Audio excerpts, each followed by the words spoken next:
How lucky am I to wake up on Saturday morning and have my idol and role model, Dr. Maureen Toal, show up? And so I graduated in '87, and when I opened up my practice, I was started getting flyers from you probably in '87. Yeah, '88. Yeah. And you did something that I would have never done. It seemed like when anything went wrong in dentistry and someone died, they had an IV in their arm. Yeah.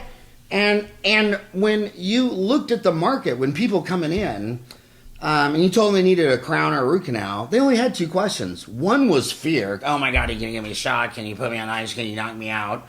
And the other one was money. I don't get paid till Friday. I don't have insurance. You take my insurance, whatever.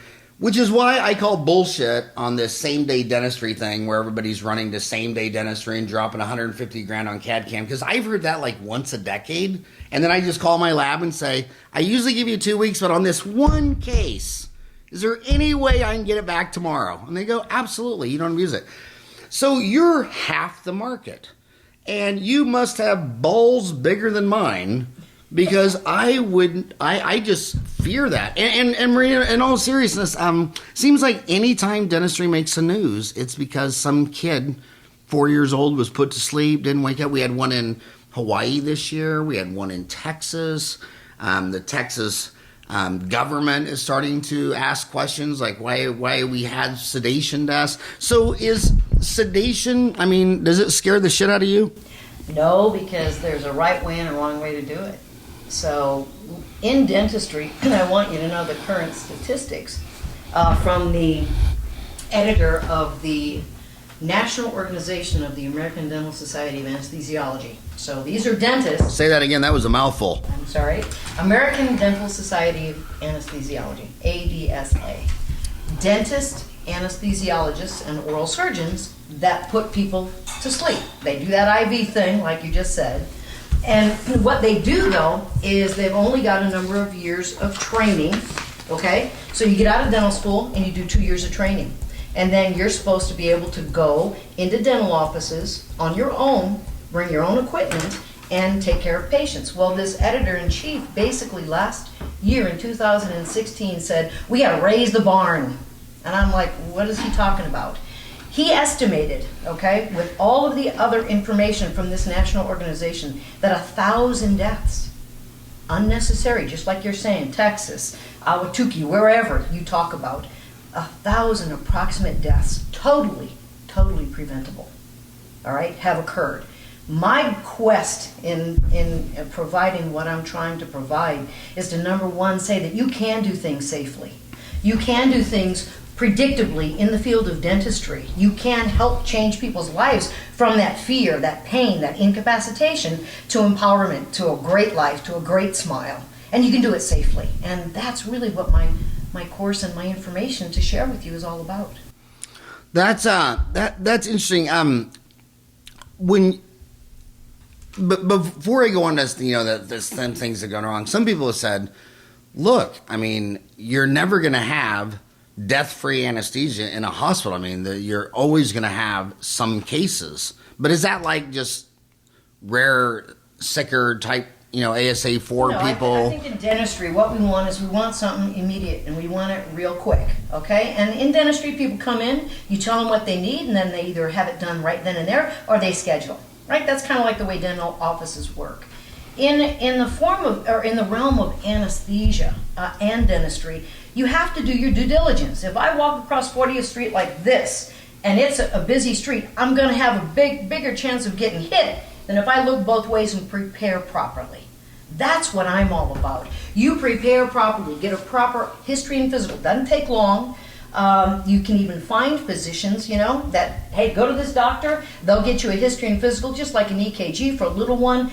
All kinds of different opportunities to be able to say, if I am going to use some form of anesthesia outside of local anesthetics, what I'm going to do is I'm going to do it in a safe manner. And I have done this for so many years that we found carotid blockage, okay, to where if I did subject that patient to a general anesthetic, I would have killed him. But thank God that I did my due diligence. I prepared the patient properly, which is not really a huge step, okay? And then I could continue with the good dentistry while the patient was subjected to that anesthetic safely. When you see someone crossing the street with their eyes closed like that, you just assume it's a married person hoping they get hit by a car. That's what I always think. So I was really, really excited because in Phoenix, Arizona, this woman is a legend. She's a legend. I don't know anybody who hasn't sent her a patient and said this person was scared out of their wits, and you put them to sleep and you got all their needs done, all that stuff, and it was just really amazing. But I was so excited to find out that you were going to take your years of knowledge and create a 3-day course. And you're calling it the Maureen Toal method? No, it's actually Toal method after my father. People don't realize that my father was a dentist for 55 years. So you got his bad gene. I did. He had 8 children, and out of 8 kids, I was the only one to go to dentistry. Really? Yeah, I'm 5th in line. And it's interesting because he's the pioneer. I'm not. So this is named after him. It's not really me. I'm just carrying on that legacy. That is so cool. Well, it is cool in that he taught me the right way. He used board-certified D.M.D. anesthesiologists that were properly trained. He actually had them come to his office like we do, okay, for the healthy, what we call ASA class 1 and 2 patients. And then for the sicker ones, or the patients that needed a guarded medical observation, would do them in a hospital outpatient setting. And it works beautifully. Now, is that what you do still? You do 1 and 2 in your office, Yep. and class 3 and 4 in the hospital? Yeah, I was in a licensed outpatient surgery center. 2 anesthesiologists or 3 anesthesiologists built it, and they didn't know how to do business, and within 18 months they went defunct, and I was like, this looks good. So I actually took it over, and I actually had an MD in my office that actually allowed me to be licensed as an outpatient facility. Okay, then in about 2003, the Arizona State Health Department came to me and they said, why do you keep getting recertified? And I said, because I want to be safe, right? I want to follow your rules and regs. And they said, but we don't have jurisdiction over dentistry. I said, oh, okay. So I got onto the dental board and they said, well, you can do whatever you want. So what I did is I maintained the quality and standard of care for an outpatient facility because I had done it for so long. And I still bring in board certified MD anesthesiologists and RNs to be able to make this a little hospital setting. And it works beautifully. And for my local homies, where is that in Phoenix? It's 40th Street and Bell. 40th Street and Bell? Yeah. And what is the website? What is the website, Hannah? Do you know? DRM Toalmethod.com. Toalmethod.com. Yeah, I don't do all of that. I'm sorry. Well, tell me this. It seemed like when I was in school, and my 2 classmates were Fred Flintstone and Barney Rubble, but it seemed like most of the IB sedation was narcotics, Demerol, fentanyl, and you had to wait forever to wear off. Has there been a lot of technological changes in the last 3 decades? Tremendous changes. For the better of the patient, less side effects, less incapacitation. It actually goes across the board for medicine also. You know, that's why we have so many outpatient facilities. One of the first outpatient facilities was down on McDowell and 12th Street, right across the street from Good Sam. And the whole goal here is to get patients in and out. When I trained with my dad, the hospital required the patient to go in the hospital the day before, sit in the hospital, be NPO, nothing to eat or drink that night, and then the next morning at 7 a.m. we got to treat them. Then they would go home that afternoon. Those were the insurance policies. Well, now insurances want them in and out as soon as possible. So you're talking about change of medications. We used to use not propofol. We used to use thinking of Michael Jackson. sodium pentothal. I was just going to say that, but we used to use sodium pentothal, Demerol, fentanyl, narcotics like that. Most of them are gone now. And propofol is the drug of choice when used properly. Okay. So Michael Jackson had the right drug. He had the right drug, just misused it terribly. Just misused it terribly. Yeah. And now Demerol and fentanyl, you only see that at parties, right? Well, yeah. No, not really. Yeah. No, I don't. So one of my big pet peeves on this show is dentists always don't blink at buying a $150,000 CAD cam, a $100,000 CBCT. I'm gonna start my own dental company. I'm just gonna build a tinfoil box with a lot of lights and digits and antenna because dumbass will buy it for $100,000. Yeah. But then when you say, well, the biggest return on investment I've ever seen a dentist ever make was like you did hiring a business person, is hiring a dental consultant. I mean, they try to solve all their problems by, well, I'll just learn how to play implants. That's like a restaurant going bankrupt and saying, well, we'll just learn how to make lasagna and we'll add lasagna, and then they go bankrupt. And at dental school, number one, but your course is 3 days, 10 grand. Mm-hmm. And I look at the market, half of everyone I ever meet is afraid of the dentist. Yep. What do you think would be a bigger return on investment? $10,000 to learn how to treat half of America that's afraid of the dentist, or $150,000 for a CAD cam to say, oh, well, you can get your crown in just about a couple hours? Well, CAD cam serves a purpose, but it serves a purpose for a very limited population. CAD cam, you can't go sub G. You realize that? Have you ever used a CAD cam? I actually had the CEREC 1 in 87, okay, the CEREC 2. But I've still, had all of them. My point is there are limitations. Right. When you deal with the phobic population, the handicapped, medically compromised, anybody that cannot sit in the regular dental setting for regular dental care. That includes gaggers. I mean, I just had a Marine the other day, and he said, you can't come close to me. I had a bad experience in Afghanistan. Don't touch me. So those are limitations. Those are the challenging patient populations that we have. And what you want to do is realize that their mouth isn't just one crown. It isn't just one filling. It's true neglect. And it's infection. So you have to be able to have the capability to, number one, comprehensively treatment plan so that you can use forms of anesthesia that would allow them to get their work done in a succinct period of time. Then you reorient them into the regular dental setting. And if I was going to market your course, 10 grand for 3 days to learn how to treat half the population, I'd also remind them that, like ortho, like people say, well, should I take an ortho course? Dude, in ortho, you get all your money back in one case. I mean, it's a no-brainer. And in what you do, what I've noticed is that everybody who gets put down for their dentistry always says, man, if you're going to knock me out, do it all. Do it all. There's not one person that says, oh, I just want one thing done. And I don't know if it helps you understand because, I went to dental school at Washington University in St. Louis, but I was a dental assistant, certified. And then I went to dental hygiene school, and then I worked for 3 years. And then I was like looking at all the dentists that I was working with, and I was like, man, I really like that. I could do that. That's really what spurred me on to go to dental school. So my dad was there. Wasn't your dad? No, he had 3 older sons, and he really was interested in having his sons follow in his footsteps. But, the bottom line is, after I got out of dental school, after, I got my practice, he's very, very proud and very, very grateful, as are all of my brothers and sisters, because they get free dental care. I was hoping all 4 of my sons would follow me into being short, fat, and bald, but they're all tall, dark, and handsome. I don't know. Yes, they are. I'm pretty sure your mom had 4 affairs. I mean, I'm just saying. So talk about your 3-day course. Is it it's here in Phoenix at your office? Yes, it is. It's set up. Is it didactic? Is it over the shoulder? Is it live patient? What's going to happen? Dentists in Arizona that have a state license are more than welcome to work on a patient the 3rd day. But the 1st and 2nd day, I believe the importance... Say that again, I missed that. Okay. 1st and 2nd day are lecture. 3rd day is where I will perform dentistry on a patient that is subjected to a general anesthetic by a board-certified M.D. anesthesiologist and RN. So they can talk, they can communicate, they can ask whatever questions they want, because the first 2 days, that's what we're going to be talking about. But I believe dentists also, Howard, need to learn how to treatment plan. We get 100% referral, okay? But the patient says, well, I had this one problem, I'm in pain here, and they go, I'm going to take care of that.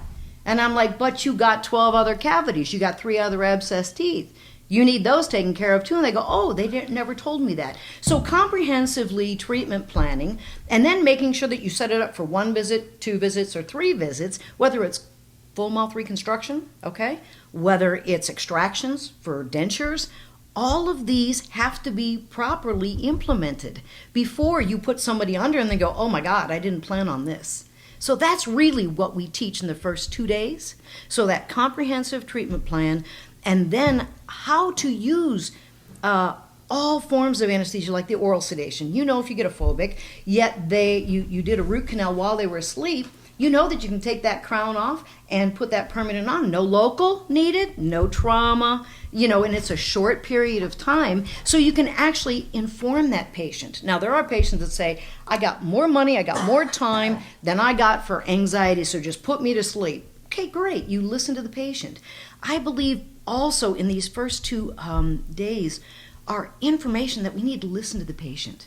Okay, and I believe, as you know, we need to inform the patient of everything that they need. The mouth is an organ system. You know this. CAD-CAM says just do crowns. Endo says just do endo, and then send it back and forth and back and forth. I believe that we as general dentists can bring in specialists, right? I have brought in oral surgeons, endodontists, who else? Periodontists? Yeah, excuse me. Introduce your protege for anybody. This is Dr. Hanna Babayed. She's graduated from A.T. Still University in 2015. I'm sorry. And she's been working part-time in my office to be able to learn about Toal method. And maybe you could ask her some questions once we get finished here about what her opinion is. I just tricked you. I had you introduce her because I knew I couldn't say her last name. That's all right. You can do that. What is it? Babayed? Yeah. Perfect. Dr. Babayed. Hanna Babayed. Yeah. So the idea here is people don't. I've had cases where the lady comes in and she's petrified and she had an implant placed on her upper right second molar. She's 25 years old. Well, the dentist looked at what her dental insurance was, put her in a position to where it was very, very uncomfortable for 18 months for one implant, and guess what? She got 32 or 52 other areas of decay. Did they worry about that? No, they worried and sold their soul for the friggin' implant. That bothers me. So I want to get dentists back on track, and I want them to put value. I have a great reputation, I think, because of what we do for the value of the patient comprehensively. We are 2 peas in the same pod. Because one thing that's always pissed me off for 30 years is some dentists, I'm across the street from Guadalupe. Yeah. And so 1/4 of my practice speaks Spanish, pays in cash, and some dumbass will take $3,000 from him, do a root canal, belt and crown on a second molar, and when you pull 4 people's wisdom teeth, I've never had a patient in 3 decades come back after a wisdom tooth was pulled and said, I miss chewing back there. And on a second molar, it's happened once a decade. One time a decade, someone missed second molar.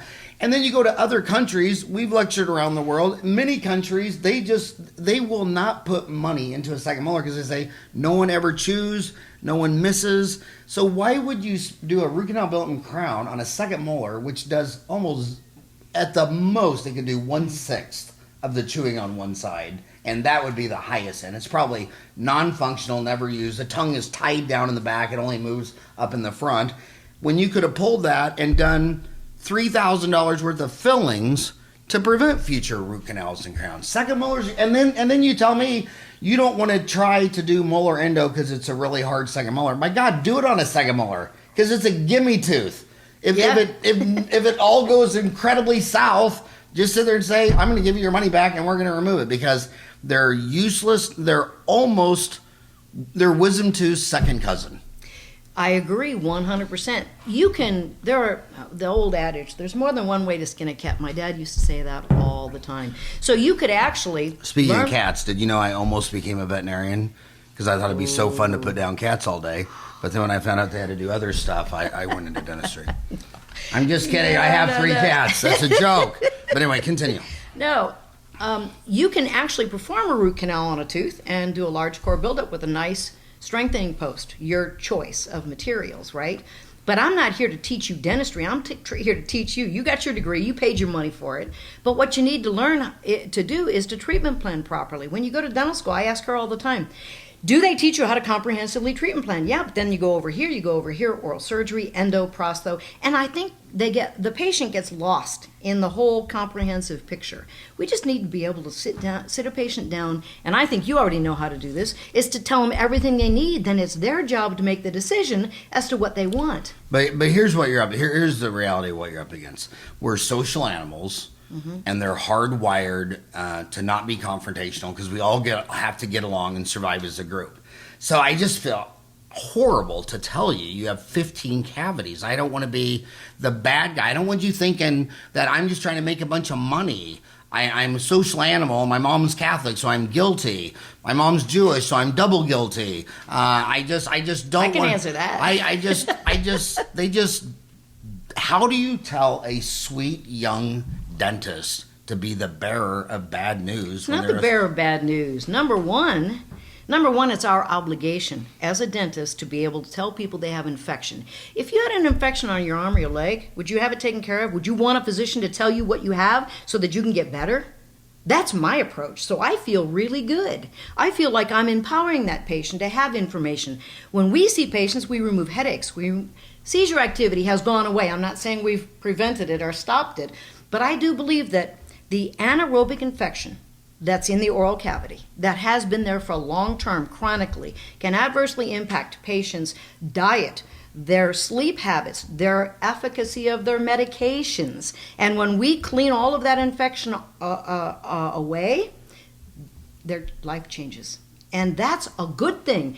I believe I want to go and empower dentists to be able to say, let's stop being the #1 suicide rate in the country. Because you're right, we internalize, we feel bad about having to inform people of some good stuff. Turn it around.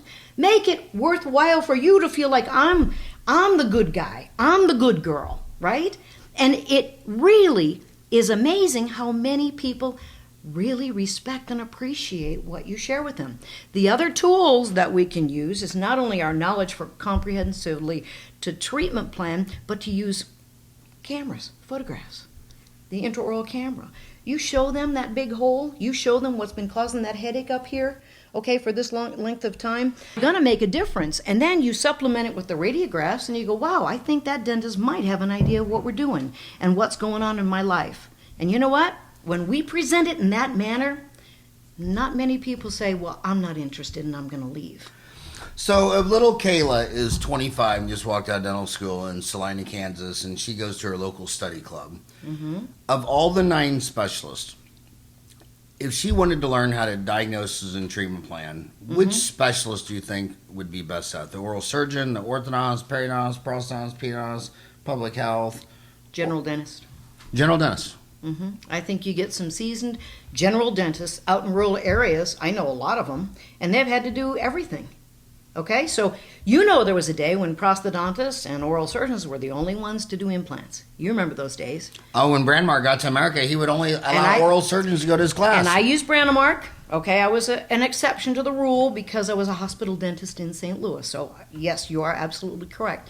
What you want to realize is we are really forced in this economic climate to be able to learn as much as we can. Now, whether you want to do it or not is another thing, right? I know dentists that just want to do anterior root canals. Then they refer out the other ones. But wouldn't it be great to be able to use interdisciplinary specialists and have them come to your office? I know dental offices that do that right now. And they'll sedate the patient while the patient's under. There's a certain time frame that this dentist comes in, another time frame that this dentist comes in. So as a general dentist, if you don't want to do that, you want to delegate it all, you can do that. But if you want to do it all yourself or get input. I mean, I just called a plastic surgeon, I called an ENT, I called a prosthodontist, and I called an oral surgeon just on one case. So I'm not saying that as a general dentist you do it all and you only do it on your own. You get that input, you get that feedback, and then you make that judgment call. And you feel good about it because you've exhausted all your possibilities. And that's what we should give our patients. I went to a plastic surgeon in Scottsdale last week, and he referred me to a vet to be put down. You poor thing. I thought, maybe How much longer? Did I have the wrong insurance? I forgot that. So I want to ask you another thing that a lot of dentists are controversial about in our backyard and in Kansas City. So there's a dentist, I'm not going to say his name, but I love him because he's older than dirt.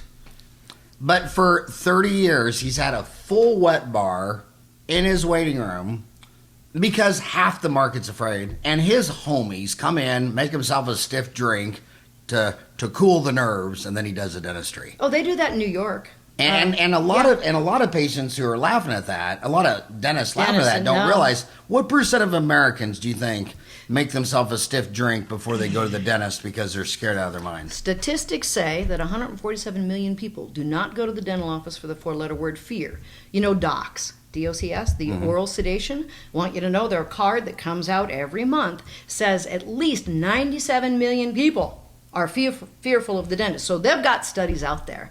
What we want to realize... So you're saying it's between 97 and 104. So between 100 and 150 million. Absolutely correct. And that's just fearful. And between that 100 million and 150 million, how many of those are mostly worried about getting their crown done on the same day? None. So I'm just trying to keep it real. I mean... some people have CEREC say, why are you always badmouth CEREC? I don't ever badmouth CEREC, dumbass. I had a CEREC before you were born. I had CEREC 2, CEREC 3. I've had them all. That's not what we're talking about. We're talking about a dental consultant is the highest return on your investment. And what Maureen is teaching is half the market. Mm-hmm. And the people that you put down mostly say, God dang, if you're going to put me down, do it all. So if you took her course for 10 grand, you're going to have one patient come in and give you all your money back.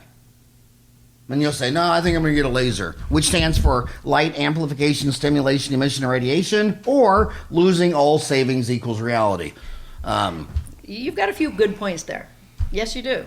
I do believe that dentistry is an arena to where you can actually be $400,000 in debt graduating from dental school, and then you can get sold on selling your life away for payment plans for a CEREC. You know what I'm saying? I'm trying really hard not to be judgmental, but when a dentist buys something, you have to pay it off. And you have to find a way to pay it off, and that skews your judgment, I believe, in treatment planning. And what was your first cell phone? My first cell phone. What did you buy? I don't even remember. I think it was an Apple. Your first cell phone was an Apple? I don't know. You skipped the Motorola Nokia generation?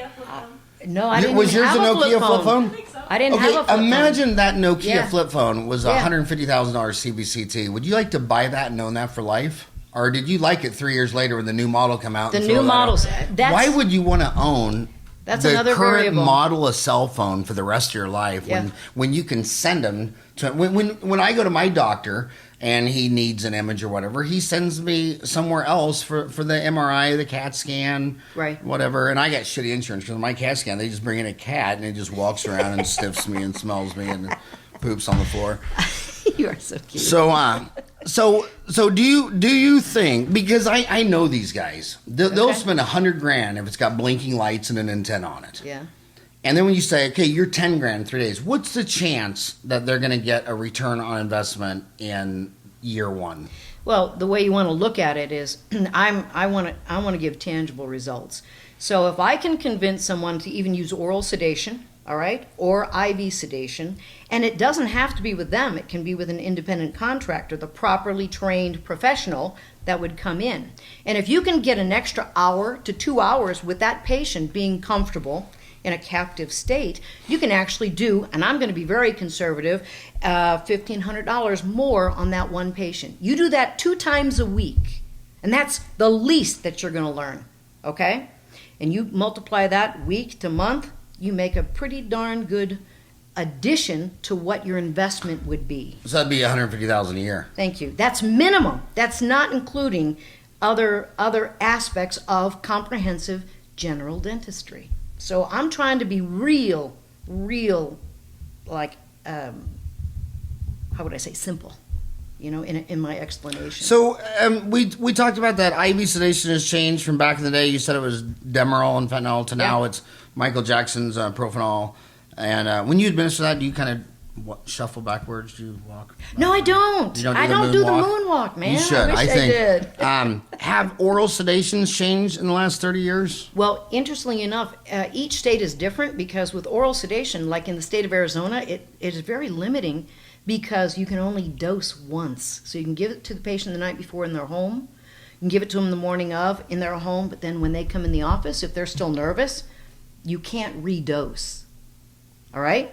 You also need to know about airway. So I think that's important. I had a dental student, and I won't say what dental school, but he looked at me and he said, you know, I go to lunch every once in a while, and I'm only a sophomore, but I go to lunch every once in a while in my scrubs, and people think that I'm a doctor, I'm a physician, and that I can resuscitate. I just hope nobody, you know, falls and faints and needs my care because I don't know any of it. And I looked at him and I said, you're in the healthcare business, dude. You really need to know CPR, just like everybody else should, you know? And then you should go a little bit further because you give local anesthetics, you give injections. You should be smarter than that instead of shying away. You know, and we're going to get him into a few courses, you know, in the summertime to be able to make him feel comfortable and empowered about what he does. That's another thing that we do in this 3-day course. We want to say this is not rocket science. This is all tangible information that will keep you safe and allow you to make really good decisions about treating your patient comprehensively in a succinct period of time. So you mentioned docs. They have a big brand name. Yeah, they do. What if one of my homies out there listening thinking, well, I could do docs, I could do tolls. What's the difference between you and docs? I actually provide information regarding intravenous conscious sedation. So do not start an IV. They don't use EKG monitors. They don't use blood pressure. They don't use pulse oximeter. These are tools that really, really make you safe. But once again, if you have... You're saying docs doesn't use that and you do? Yes. And docs is limited in its dosing, okay, with an IV situation. So remember, I'm trained in IV. And in general anesthesia, with docs, you aren't. And with my training, I can actually even bring in, Dr. Babayed does not have my training, but she can actually, as an independent contractor, bring in an anesthesiologist and an RN to be able to say, look, I want to do all the dentistry. My patient is up, ready for it, and the anesthesiologist does all the anesthesia, but I want this dentist to know what the anesthesiologist is doing. You know, I want the anesthesiologist to know this is my office, this is my patient, and this is the way I would like to do it because of this, and have tangible reasons. I don't want to say, oh, I'm a dentist and I'm going to bring you in and you're an MD, so I'm going to do what you want me to do. No, you're the boss. We have to put things into perspective. You know, it's funny. You're born and raised in St. Louis. Yes. But you have so many Texas features and accents and mannerisms. Texas? Oh my God, you're so Texan. Never been to Texas. Any of your family, cousins? No, all Irish Catholic. Really? Yeah. Huh. So yesterday was our special holiday. There you go. Yes, it is. Yeah, yesterday was St. Patrick's Day. Yeah, it was so good. Yeah. Just fun. So, where would you recommend they stay when they come down to your course? We have patients from all over the world that come in. I believe Arizona has...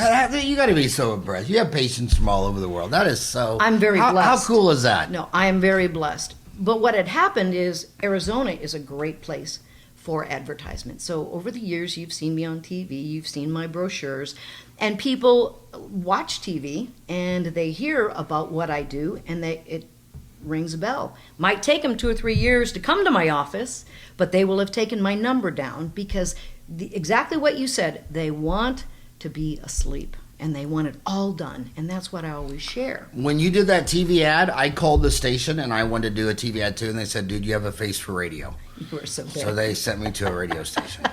They did Only not. she could do TV. No. How adorable. You're so kind. So, so I just want to keep reiterating that a lot of the old guys like me, who have 2 grandchildren, a lot of them are stuck in the mode from the 80s that IV sedation was dangerous, it was narcotics, if something went wrong, you had to wait till it wore off for 3-4 hours. That the technology's changed, got a lot of safer, but from a business of dentistry point of view, this is the biggest market, and her market wants it all done now. The other market is the insurance market, and they 9 times out of 10 only want to do what the insurance pays. So what's bigger? Greed, I have this insurance, well, you do this at fee and I'll just do what they pay, that greed, or fear. And the bottom line is, we know this. Socrates said there's only 2 emotions, greed and fear. And fear is 10 times bigger. You look at the 10 biggest changes going down on the stock market versus the 10 biggest up days, and the crashes are 10 times bigger. Think about this. You're a monkey. You're a homo sapien. You're thirsty as hell, and you're looking at that pond, and God, you're dying of thirst, but there's 2 crocodiles sitting there. How thirsty are you? And so the greed of getting a drink isn't worth the fear of getting eaten by a crocodile. And this woman owns the biggest market in America, which is fear. I do believe that dentists have the ability to do exactly what I do, and they can do it with confidence, with the right training and information. I want you to know that my dad was a dentist in 1955, graduated from St. Louis University in St. Louis. He actually had 8 children, and so he couldn't make ends meet. He thought he was going to open his own dental office. He did. Nobody came. So as a supplement, the reason why we're all here is because he literally had gone to a dental meeting, and a board-certified MD anesthesiologist, Dr. Jack Freiheit, said, we are shy on anesthesiologists. You guys are the closest thing to physicians, right? And anybody who's interested, we want to train you. So on weekends and evenings, he went to the hospital. So for 18 years, he learned how to give general anesthetics with intubation and ESTs, okay, for every patient except open heart surgery. That's where his training came. And what was the EST? Electric shock therapy. Are you kidding me? No, I did it. I mean, I didn't do it, but I gave anesthesia for it. So in my preceptorship in anesthesia, what we want to do is share with dentists. We can do things that physicians cannot. At the same time, there's a challenge here. Dr. Babayed here is out 1.5 years. My dad did 4 years of dentistry. Howard, our challenge is to bring young dentists up to par with the technology that we've got. Look at what we've got. CO2 lasers, high-speed fiber optic handpieces. I mean, I remember my dad had that little thing that goes around and he said, watch the bunny, for a slow-speed handpiece. I mean, we were antiquated, but now we are up to a technology that's phenomenal. I don't want to teach dentists their dentistry foundation. What I want to do is say, you've got this foundation, now you just keep practicing and you do what you do best and you'll get better. That's what you did, that's what I did. But for us to be able to make a way for a huge unmet patient population to be taken care of is where I want to go. And it's doable. It's very doable. What would you say is the average case of someone who comes in and fear is the main objective and they just want to be put down?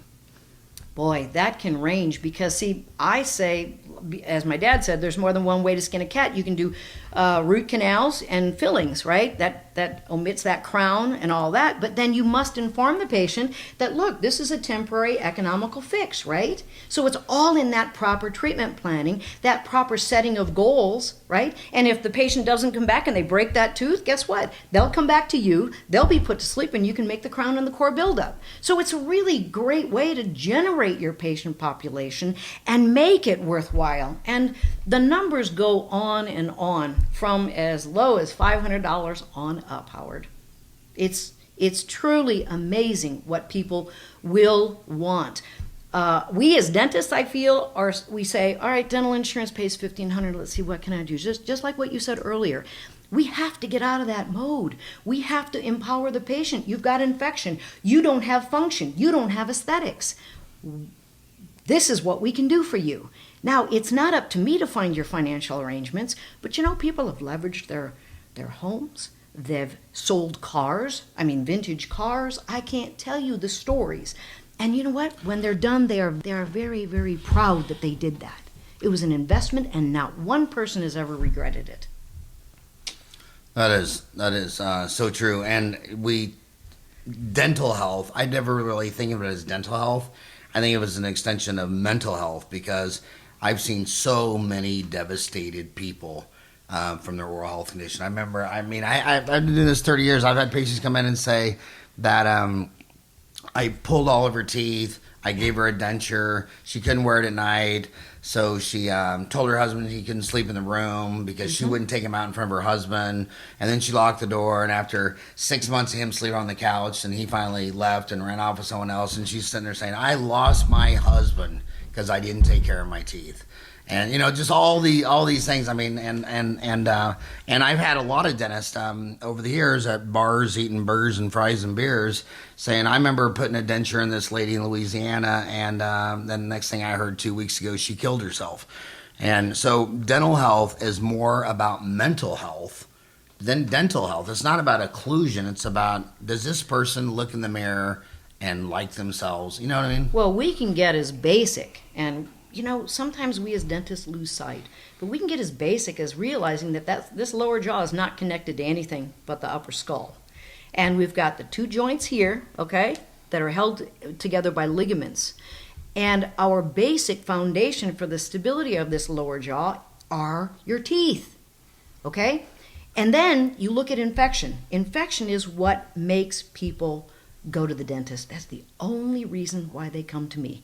I'm in pain, I can't take it anymore. And yet, for us to turn it around and empower them, to say that you can save 90% of your teeth. We have a cancer patient, salivary gland patient, 2015, had the maximum amount of radiation. I think you know what the consequences are. Every one of his teeth, clinical crowns are broken off. What we don't want to do is take all the teeth out because of potential osteoradionecrosis. So we get a little creative. My dad taught me this years ago. What we'll do is root canals on all these remaining teeth, submerge them under the gum, and just use a few of them for telescopic retained attachments for upper and lower dentures. This guy is only 42, 46. He's ecstatic, and he will find a way to make this happen.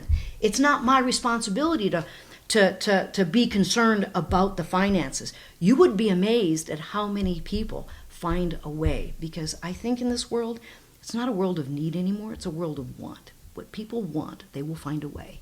And I want to give them credit, and I also want to support them.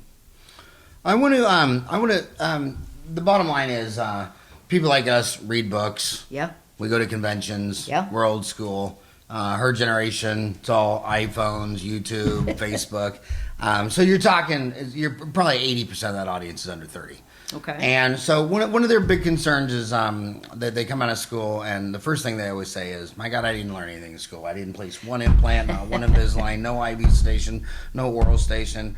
And everyone's telling me I should go to Dominican Republic and learn to place implants. I should go to Spear and learn CAD-CAM. I should learn sleep medicine. Now you're saying IV sedation. But here's the bottom line. She's got $350,000 of student loans, and the reason this show's gone viral is because they all have an hour commute to work, and that's why we try to put out a show. We put out a show every single day. Okay. So she's driving to work right now, and she's saying, Dr. Toal, I'm $350,000 in student loans. Everyone's telling me to go learn all this stuff. Why you and not placing implants in Dominican Republic, CAD-CAM, Invisalign, sleep medicine? Your competition with these guys coming to your course is, there's like 7 things they didn't teach in dental school. What advice would you give her if her main concern was, I got to pay these student loans off? I got $350,000 student loans. It's a proper treatment planning, number one, for the patient. You will build a patient population by giving them choices, right? There's more than one way to take care of a patient. The most important is to remove infection and give them function. They will appreciate you more for that. And if you do volumes of patients and you still do that, you're doing a better service than learning how to place implants, because what you're not learning is comprehensive treatment planning. You're not learning how to put the whole mouth together. Fillings, cleanings, root canals, extractions. You're not making the right choices. You have to have an understanding of how to treatment plan.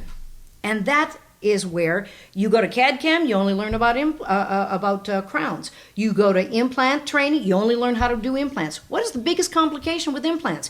You don't know how to incorporate crown and bridge or removable with it. Sure, I placed a really good implant, but now what do I do with it? How do I incorporate it?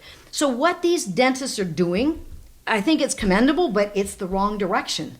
They are not learning how to truly treatment plan the patient's whole mouth, advising them, which is planting that seed for that patient's future and their future patient population, right? And when you do them a good service, whether it's economical, whether it's ideal, you're still doing a great service, and they put that as a plus to you. That's where your referrals will come. That's where your positive, input comes from other patients that want to come to you.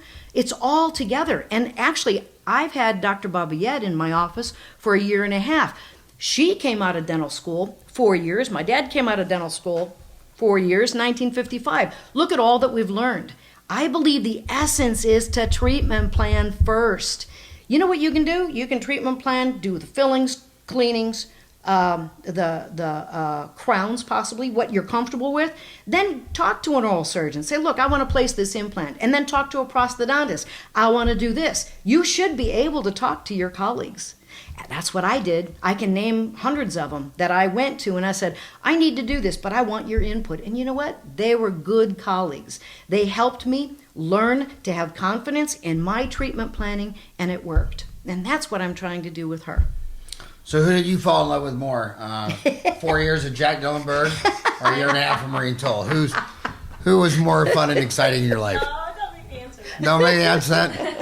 I love Jack. He's I do too. But I want to talk about the remote control versus Google. And the remote control. In my life, I've never seen anybody who knows how to use their remote control, all the buttons, the remote control is just the absolute example of not putting the customer first. Because when they design a remote control, all the teams come in from VCR, DVD, cable, and everybody wants their buttons on. Yeah. And then you have the reverse, which Google and Steve Jobs said, that the customer comes first. This is confusing. We're going to limit this down to 2 buttons, right, left.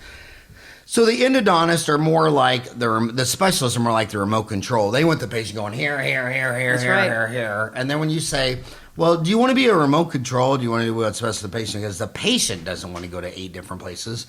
What do you think the future is of having an endodontist come out of school and saying, why did I want the overhead of a $500,000 practice? I'm just gonna have a bunch of people and just come in and do their root canals and rotate. And then the endodontists tell me, dude, my overhead's 58%. It's almost to 60%. How could I lower my head? Well, you wouldn't have any overhead if you went into it. If you went into a dental office that says, I'll do the root canal and we'll split it 50-50, now your overhead is 50%. So you can lower your overhead 8% just by burning down your dental office and collecting the insurance, which is what Maureen has suggested to me several times. So what's the success rate of trying to get these specialists to put the patient first and come to the general dentist's office instead of being a remote control and wanting me to send him to the specialist? It's a challenge because I think we are programmed improperly in dental schools. And then when you get into your specialists, specialty like prost and endo, it's like the tooth, the God almighty tooth. Well, I did that root canal and I placed that post. Now it's your turn because I don't know what else to do. You shouldn't just look at one tooth. You should tell. The general dentist needs to take responsibility and be the director. That's my opinion. Not an ego, but a director of what's best for my patient. When I send them to an oral surgeon, I tell them what's going on. I want the oral surgeon's input, but I might not accept it because it might not fit into the patient's treatment plan. But the patient knows that they've got me. What I don't like is dentists send them to another dentist. The left hand doesn't know what the right hand's doing. They spend more money for each appointment at the dental office. And then they go, well, I went back there 3 times, then I went back over here, and he didn't know what he did, et cetera, et cetera. It gets frustrating. It gets confusing on top of that psychological fear, you might say, okay? Plus, time, incapacitation, right? So what we're trying to do is use anesthesia and elevate dentistry into an arena that, number 1, is safe, number 2, is predictable, and number 3, provides a great quality result for our patients. We aren't doing that right now, and I feel that we should. That's why I'm here. So you and I are in a metro that's almost hitting 4 million people. It's like 3.8 million. How many specialists out of a town of 4 million will actually come into your office and do it? Every specialist that I've asked has. Are you serious? No. Every specialist that I've asked has accommodated me, and I want you to know, I have. We talked about my outpatient facility with an ASA class 1 and 2. I have a heart transplant candidate. I also have a heart transplant patient from 2006. She went to 4 dentists. They said, "We're not touching you." So there is an indication for general dentists to go into a hospital setting, have a staff privilege, and get the hospital to pay for an operating room. That's what I did. 7 hospitals in my career that built it because they do look at money. That's really all the bottom line is. But when you can provide a service, that's worthwhile. And so what we're doing is extending dentistry into medicine. Physicians cannot do what we do. We can do more of what they do. Right? We can interpret things, get second opinions, but my point of this whole story is I have oral surgeons, I have endodontists, I have prosthodontists, I have periodontists. They go into the hospital with me. I can get temporary privileges for them. So there's not a door that's locked or limiting if you want to make it happen. That is amazing. So then what do you think the future is? Do you one of the things that I see, the incongruent lines where the lines are crossed, that 1900 in the United States, healthcare is 1% of the GDP with no specialties. 100 years later, it's 14.7% of the GDP with 58 specialties in medicine and 9 in dentistry. We're only at 2017, and now healthcare just crossed $3 trillion for the first time. It's now 17%. So we see this we see this specialization because there's just, I mean, I have eye doctor friends. They go, oh, I only do retinas. And other ones, I only do. But the general dentists come out of school and they say, oh, dude, I'm gonna master implants and ortho and sleep apnea and pediatrics and blah blah blah. Do you think that you can fight the trend of specialization and master everything, or do you think? So my specific question is, do you see your next decade where endodontists are coming in doing all your endo, periodontal oral surgeons coming in placing all your implants, and you're being more the director? Or do you still think, or are you still advising this young doctor that she should master molar endo, placing implants, sinus lifts, sinus grafts, sedation, lasers, CAD cams, and just be a jack of a... Basically, are we going to go back to 1900? No, I really believe that if you can learn how to properly treatment plan, I'm going to go back to that, comprehensively. So you take the whole mouth, you put it back together again. There's 4 or 5 ways to do it. So what a general dentist should do, and what my father did and I did, is you learn how to do a really good restoration. You find the best materials and you use them. You learn how to do root canals. I mean, simple, basic stuff that Dr. Babayed should have learned in dental school. That's what you and I were supposed to learn, right? And then you learn how to incorporate it. So if you just even take a tooth out and you don't know how to place the implant, but you put a bone augment in and you have them focus on their deductible and then a few dollars out of their pocket, you remove sources of infection, number one, and you give function. That's what we're supposed to do. You're not supposed to be selling sinus lifts right now. You see what I'm saying? Millions of people have lived comfortably and stably, I think that's a word, with sound teeth, removing infection and giving them function. Howard, it doesn't have to be sinus lift. It doesn't have to be an immediate implant. What you can do is build your patient population, and then as you go through and you take a course, which is what I did, on implants, on sinus lifts. Heck, I went down to Cass Dental Clinic and I gave free, I placed free implants. With Chris Volchek. Yeah, Chris Volchek. I mean, I'm just telling you, there are ways to do things that you can learn and build a foundation. Then if you don't like molar implants, bring that endodontist in. If you don't want to do the perio implants, bring a periodontist or a prosthodontist in. You have choices, but what you're doing is you're jumping to sinus lift. You're jumping to implants. To clean somebody's mouth up initially and to get that patient to be a solid customer, client of yours that would build your patient population, you need to clean them up, to advise them, to inform them, to educate them, give them hope. Doesn't have to be a $50,000 treatment plan, Howard. So your website on the iPhone is D.M.D. Toal for Dr. Maureen Toal. So that's the main website, D.M.D. Toal, Toal. Well, I don't see method on there. The www. I've got 2. We've got 2. What's the other one? It's within it, toalmethod.com. So go to Toal Method, Toal method.com, or drdrmtoal.com. Is it the exact same website? Yeah, that Toal Method is built within drmtoal.com. Okay. What are they going to find if they go to your website besides a picture of the most beautiful dentist on earth? You're so cute. That was a lot of makeup, guys. My gosh. Ladies and gentlemen. So what are they going to find when they go to your website? I'm hoping that they'll find that there are some basic components that You know what would be fun? Go to the website now where you're driving. Just to make it more exciting. So you're driving down the highway 70 miles an hour, looking at beautiful Maureen. What are they going to find on your website? No, when you're in scrubs with a hat, loops, LED camera, light, you don't, I should show you a picture of that. All you see is this, But when you go to my website, what I want to do is empower dentists to get back to basics.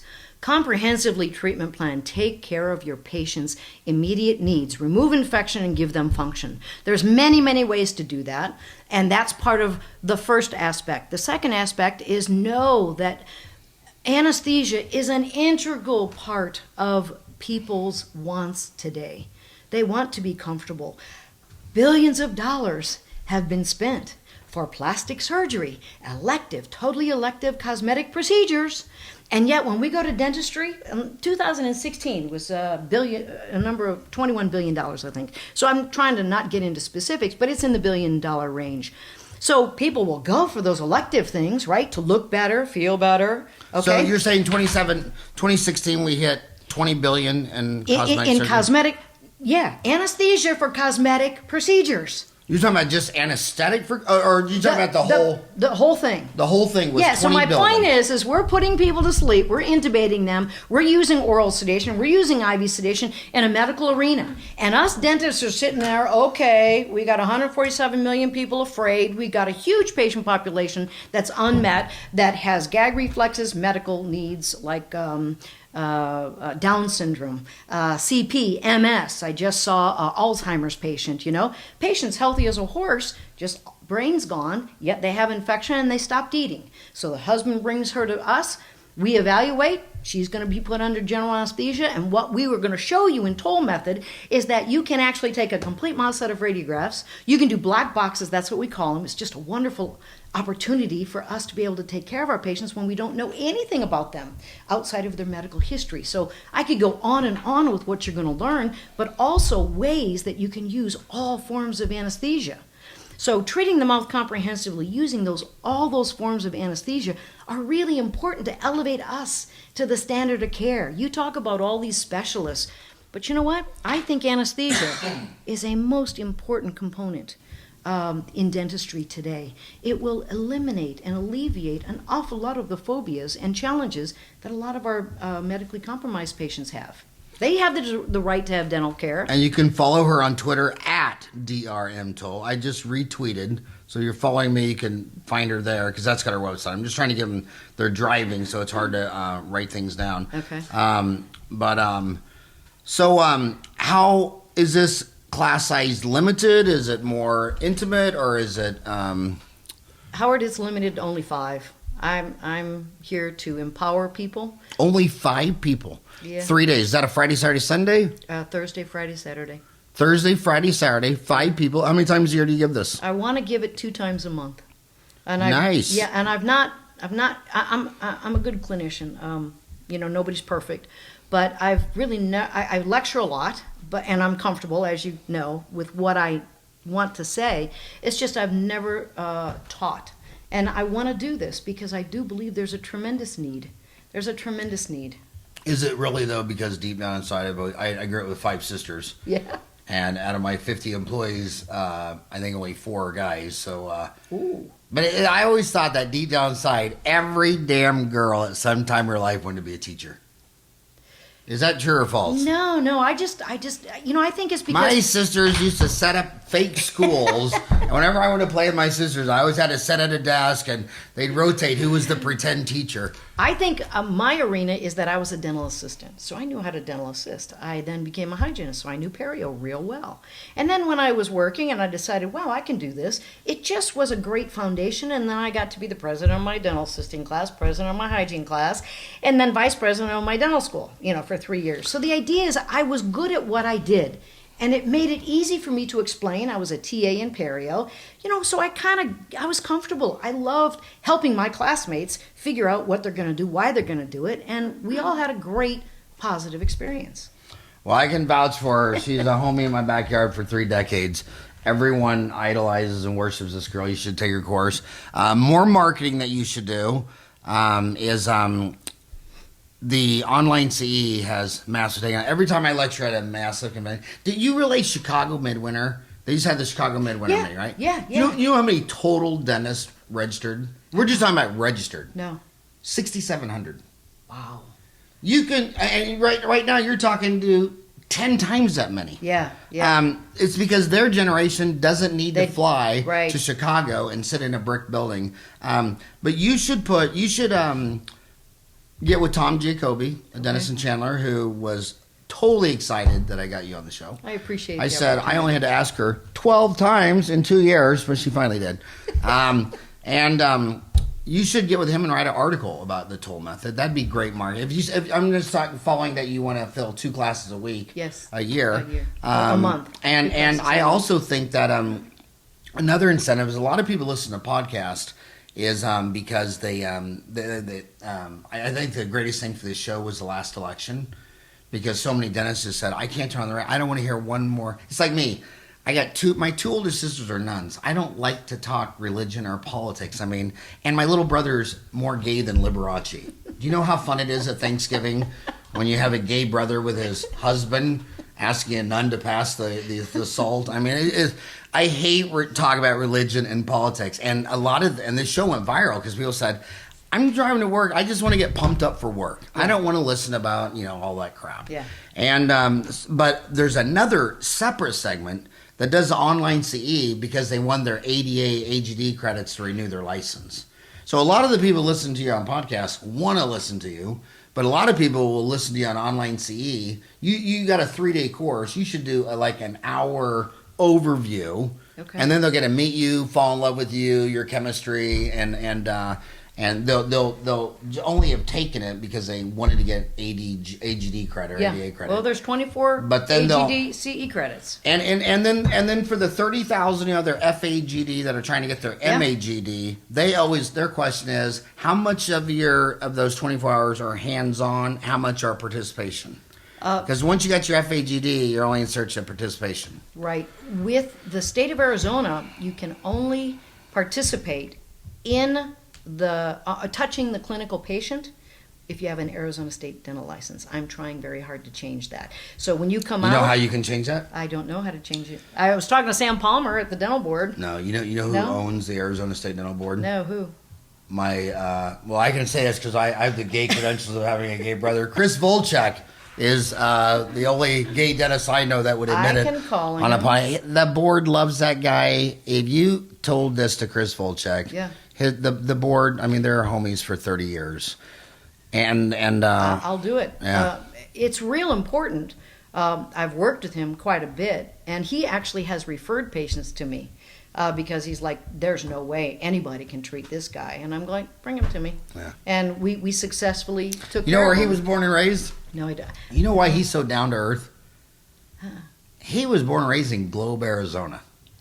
I mean, how uppity... Nicest guy. How uppity could you be coming from Globe, Arizona? No. I mean, what? But you know what? The finest restaurant on a Friday night would be the Circle K. Have you been down to that cast clinic? Oh, yeah. I mean, he started with a trailer. Right. Yeah, and 15 years later, look what they've done. So I know. I'm all for it. And you know what? There's so many people that want free dental care. Chris can make it happen so that dentists can learn how to be proficient. And the one thing Chris taught me is you never want to hear a dentist talk about that dentistry has the highest suicide rate because after that stunt we did with Iran and Afghanistan, those soldiers have a suicide rate that's 24, 27 a day. I mean, dentistry isn't even a rounding error on what we did to those poor soldiers, sending them back 2, 3, 4 times. I mean, what a tragedy. And then they get back to the United States of America, and those senators didn't give them dental insurance or mental health insurance. I mean, that's why I can't talk about politics. Yeah. Because when I go down to that veteran center and look at those homeless vets, and then you go see your congressmen and senators from Arizona living in Scottsdale and Paradise Valley. It's like you sent that boy to Afghanistan 4 times. He lost his teeth from a grenade, and he don't have dental insurance. And that's real. Your house. Yeah, it's very real. That's why I like. God, that's why I like sick. doing that. Isn't it just disgusting? Yeah, but there's a lot of ways. We had a Marine that couldn't open his mouth because he was tortured, and we had to put him to sleep first, and then take a complete mouth set of x-rays. And at that time, we spoke with the family and decided what we wanted to do, and we initiated and completed everything in that appointment. The man was so grateful. He could smile again, he could be out of pain again, and he tolerated an awful lot of pain before he came to us. So what we are doing and what we're trying to share here is life-changing for millions and millions of people. You're so amazing. That's our show. Give them look in the mirror and give them a 1-minute close on why they should go to drmtoal.com and give you 10 grand and come down here for a Thursday, Friday, Saturday to learn how to address half the market in America, which is the fear of the dentist, as opposed to just always going after the IKEA, Southwest Airlines insurance market where they just want whatever the insurance pays. Well, as a general dentist, I've been very, very successful at being able to treat patients comprehensively in a succinct period of time, comfortably with all forms of anesthesia. I believe that dental colleagues and the future of dentistry should be that we use and incorporate anesthesia into our dental practices to be able to decrease the number of appointments, decrease the amount of incapacitation, and empower the patients to want a really nice smile, have great function, and to be out of pain. There's a huge patient population that needs this, and this is what my quest is all about with Toal Method, and I certainly hope that you'll check us out.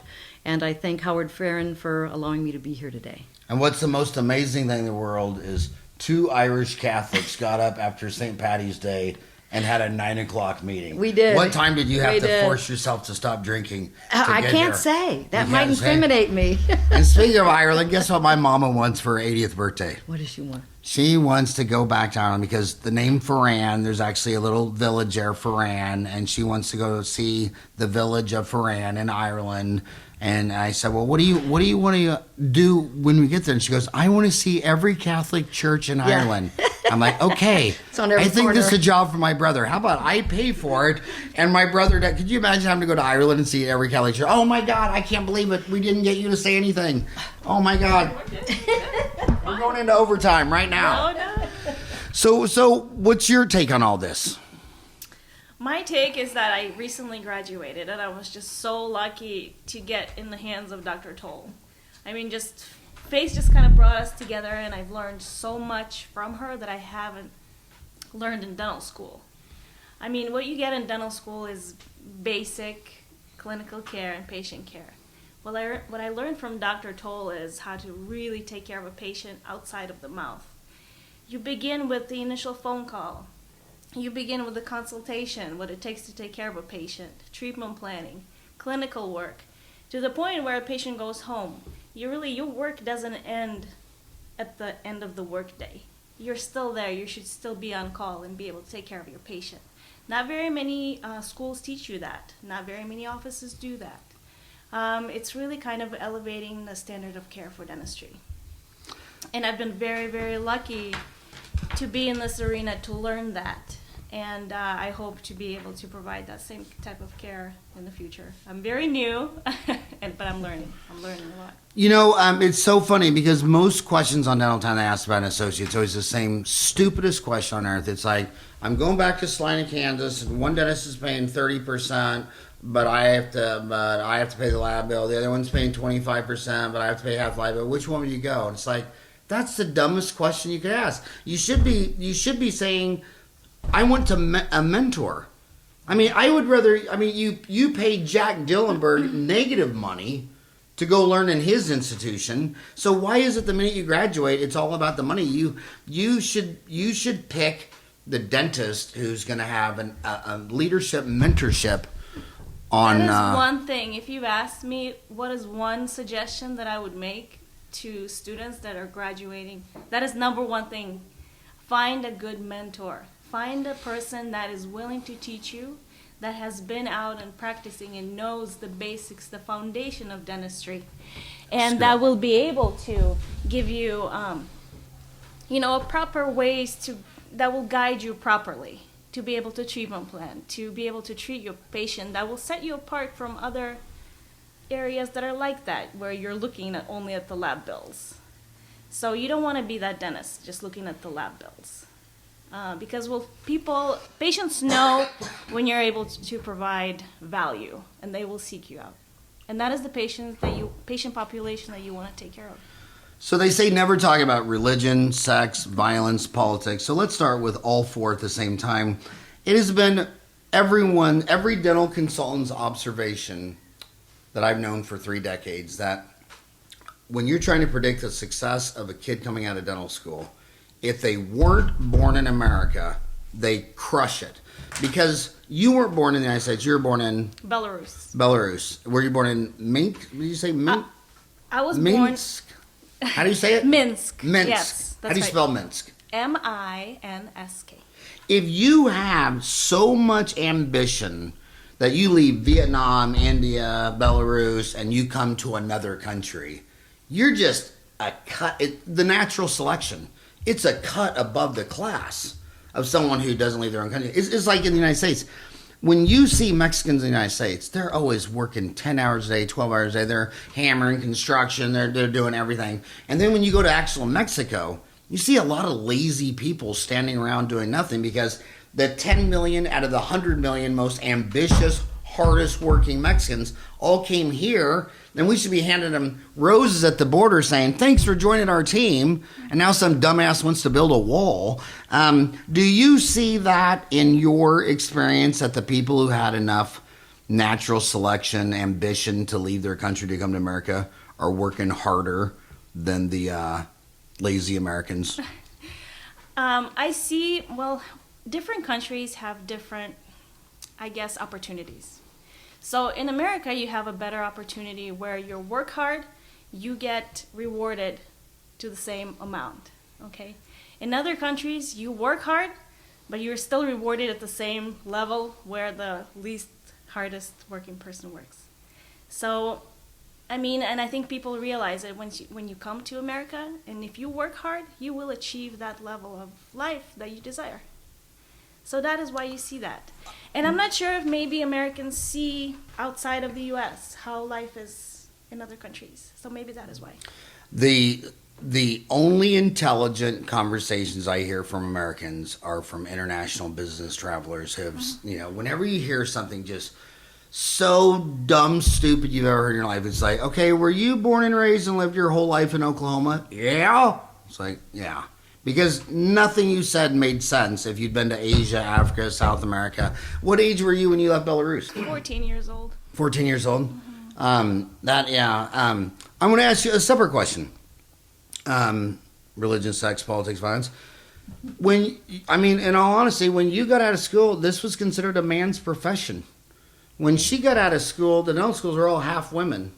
Have you seen a change in dentistry? Do you agree that it was a man's profession when you got out of school? Yeah. Like when you went to school, how many were in your class? How many were men? 10 women out of 81 guys.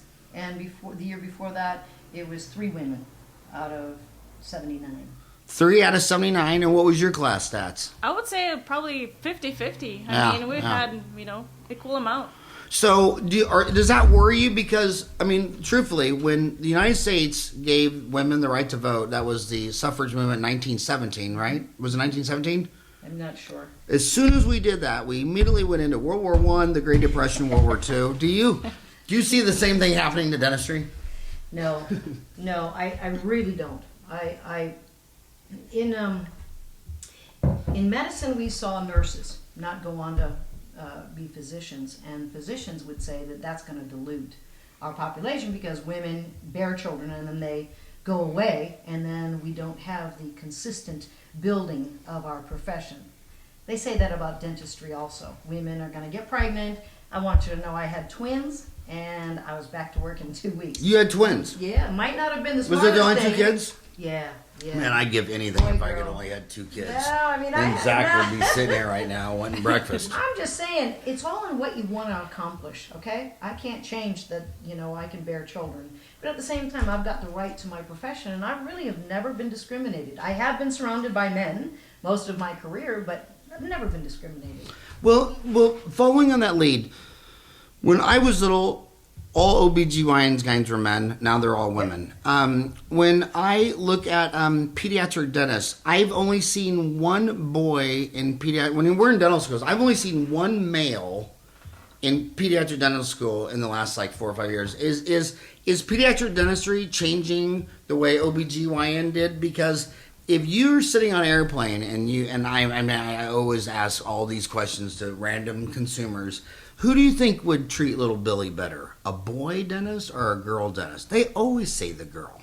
If I say to them, if you're afraid of the dentist, who do you think would be more gentle and kind and less likely to hurt you, a boy or a girl? They always say the girl. I think that's misinformation, and what I want you to know is when we start talking about Toal method, compassion, listening to the patient, okay? Understanding what their fears are and then incorporating that into the proper treatment plan is all that it is. So I don't care if you're a man or a woman. It makes no difference. I've seen great quality male pedodontists, and I've seen great quality females. I've never seen, one or the other be better. But I will say, when you talk about OBGYN, it has kind of gone more towards the woman. I'm not sure why. Maybe it's because of the medical situation or the location. I don't know. So you don't think pediatric dentistry is going to go all women? No. I Okay, don't but think that so. but she's you got any grandkids yet? Oh God, no. They're only 23.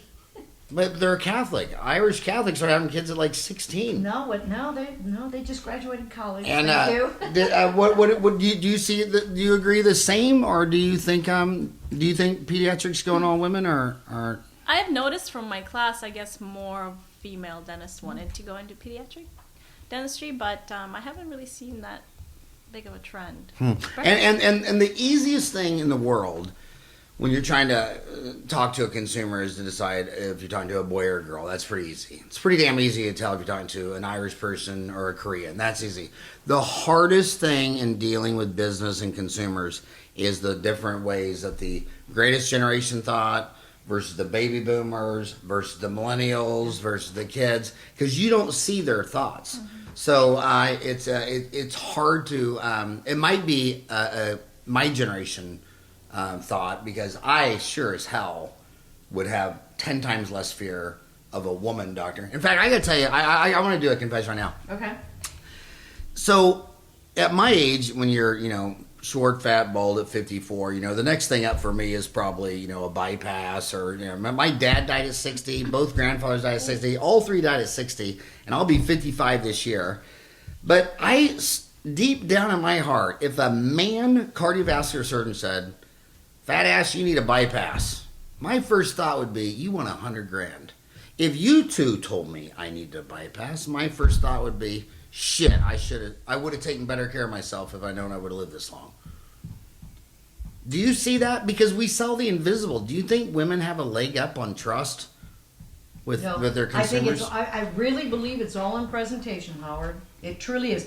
It's in your level of confidence, your calmness, your ability to give information. Information is knowledge. Knowledge is power. I don't care if it's from somebody black, blue, green, yellow, red, female or male. I've seen both good, bad, and ugly of all of the above. So I think it's individual. So speaking of colors, on the day after St. Patrick's Day, what are the three colors of the Irish flag? Yellow, green, and what? White. Is it white? Do you know what the three colors stand for? No, I don't. Green was the Irish Catholic. Okay.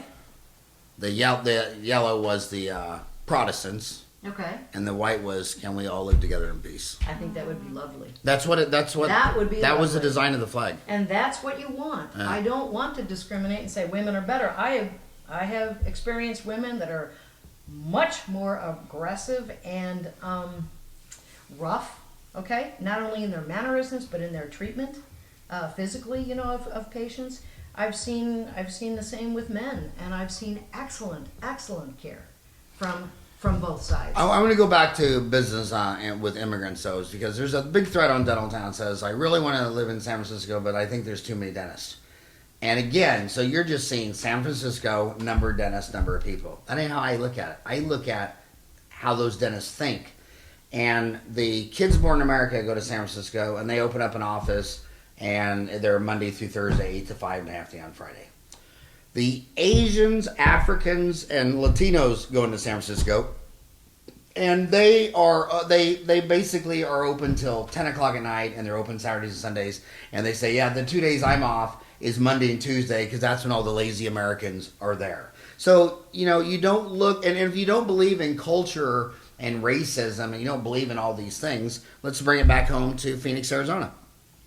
Every Chinese restaurant that I know of is owned by someone who's actually born in Asia, and every one of them will deliver the food to my house. Every Mexican restaurant that me and Zach eat at, the owners were born in Mexico, and they will not deliver to the house. So to look at Phoenix and say, "Well, I want to open up a restaurant." Well, how many restaurants are there? Well, if you're a dentist in San Francisco and you're open Saturday and Sunday, I know Vietnamese dentists on Saturday and Sunday that do $15,000 a day on Saturday and Sunday on credit card and cash, because they're the only one in the Soho district open. Mm-hmm. And if I was born in Mexico and I had a Mexican restaurant in Phoenix, Arizona, I'd get Maureen Toal to go on TV and do her commercials, because they won't let my face on there, and say, "We're the only Mexicans in Arizona that will deliver." And it's so weird, because the Mexicans are always at your house doing roofing, construction, nannies, cleaning, but it's a mental block that says I won't deliver food. And it's a mental block in physicians to where when you come out of medical school, these hospitals say, okay, we're going to hire you straight out of school, and you're going to do a 24-hour day shift on Monday and Thursday. You're going to work 2 days, 24 hours, 44 hours a week. And you say, cool. Then I hire a dental associate. Can you stay till 7 on one night a week? Hell no. What are you, nuts? Yeah, can you work one Saturday a month? I didn't go to school 8 years to work Saturday. And it's amazing because every time I drive out of my area, I'd say about once a month there's 3 fire trucks and ambulance at the trailhead because someone decided to go hiking in 115-degree heat with no water. And I always think to myself, they're only alive because fireman culture will work on Sunday. And when those firemen are out there dragging some dumbass from Minnesota with no water all the way back to the truck, there's not a dentist in Phoenix, Arizona who's open. And so my last question is this. On a public, there's 9 specialties. We talk way too much about endo, perio, pedo, prost, all that. We never talk about public health. And you and I just read a study released in 2016 that said in Arizona, 8% of all emergency room visits were odontogenic in origin, and not one of the hospitals in Arizona could even extract a tooth. What do you think about that as a public health issue? We are specialists in our arena. Physicians cannot do it. I'm well known in a number of hospitals here to where they'll call us and they'll say, we have a patient, their diabetes is out of control due to an infection, facial cellulitis. We're going to get them under control. So as a dentist, I need to know what their protocol is. We talk. And then I've got 24-hour emergency service. I just want you to know, because when we talk about something, give me that number, because I'm going to call you at 3. I'm going to set my alarm, and I'm going to call you at 3 o'clock I this just morning. had somebody call me at 12:45 Thursday morning, so a.m. But the point is, dentists, you're absolutely correct. There is a certain population that just want to work those hours and go home. I worked 6 days a week for I don't know how many years, and I had 24-hour emergency availability. So it was either me on the phone or an answering service, that kept me in touch with the patients. I was on 3 hospital staffs. So yeah, I got oral surgeons, I got plastics. Do you think that's was a genetic hardwired your ambition? Your answer. Do you think it was a genetic hardwired at birth, or looking back, do you think that was something about your shaping and environment, or a combination? I think it's a combination. I can't say one or the other. I really liked what I did. I liked making people feel better. I liked giving them information. I liked empathizing with them. That's why I'm saying you have the personality tools, and you can do almost anything. And then your final words. Just explain in detail, how lazy do you think most Americans are? Oh, no. What percent of Americans are lazy? Would you say 90? Really do. This is a great country, and I really feel like everybody's hardworking in their own ways. So there's always an application for everybody in the country. So, if you really want something, you have the ability. And, that's the world. But I will go to the grave believing that the only reason it's a great country is from 1,000 years of immigration. And speaking on 2 Irish Catholics, the day after Thanksgiving is I had my whole tree traced. We traced all the way back to the potato famine, 1840, when there were 5 million people on the island, 1 million starved to death, and 1 million made it to the shores. Mm-hmm. We got here 40 years before the Statue of Liberty. We weren't legal immigrants. And you know why Irish were hated the most? And we're the largest group of immigrants until just 5 years ago when we were 13.8 and the Hispanics just beat us 5 years ago when they hit 14%. But you know why the Irish were hated the most? Well, my great-great-grandfather was in Ireland. He was a Protestant. He was discriminated against, and he moved to America. Changed the name to T-O-A-L, so every T-O-A-L in the book I'm related to. And what did he change it from? O''T-O-O-L-E. T-O-O-L-E, O'Toole. Yeah. Is that pronounced O'Toole or Toal? O'Toole. And O'Toole. He changed it to T-O-A-L. So you know why where Toal comes from. You know why the Irish were hated so much, and it reminds me of the Muslim discrimination today you see with the with the stuff, is all the major cities in America were all formed by Protestants. They were all leaving Europe because they were protesting against the Catholic Church. That's why they're Protestants. So the Quakers went to Philadelphia, the Lutherans, the Mennonites, all these groups were getting away from the Catholic Church. Yeah. Then here comes those dumbass Catholic Irish people building their damn Catholic churches, bringing their bishops and cardinals, and the whole country's like, oh my God, that's why we left Europe. And I just think it's so funny how history repeats itself. But I think the discrimination against immigration today. I mean, the only secret sauce of America was immigration, and any downward pressure on that will be your first guarantee that you're going to go the way of England. You know what I mean? It used to be Portugal was all that. Then it moved to France was all that. Then it was the British Empire was all that. Then it was the Americas all that. And you keep downgrading immigrations, I guarantee you, before you're a grandma, China will be all that. And the reason you're going to hand the throne to China is because you're not, you say, well, come in legally. Well, you got 6 million people that have filled out an application just sitting there. You're going to give this to China because you're going to block immigrants. And on that note, thank you for all that you do for dentistry. Please go to drmtoal.com and take your course. It's worth the $10,000. You'll get it back on one patient. Thank you so much. Thank you, Howard. Appreciate it.